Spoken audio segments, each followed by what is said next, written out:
Hello, I'd like to show you recent purchases. I bought 5 of the American Eagles. This is 2013 and they're all going back in date. I bought 2009. All in pretty good condition.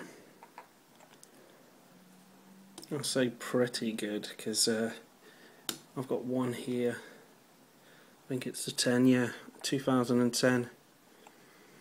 Just down here we've got some toning. Nothing major, but I needed these years, so I saw them.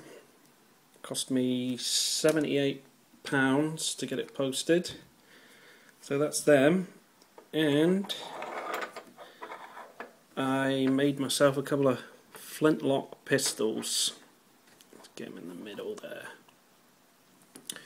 These are ½ ounce each. The only problem I've had is here. I can't get the trigger formed properly. Might have to cut it with the saw. As you can see, there's great detail on there, right up to the flintlock action on it. But yeah, I'm pleased with them. So I'm going to leave you with a photo of them, and over here, just what he's about. But yeah, like, comment, subscribe. Thanks for watching.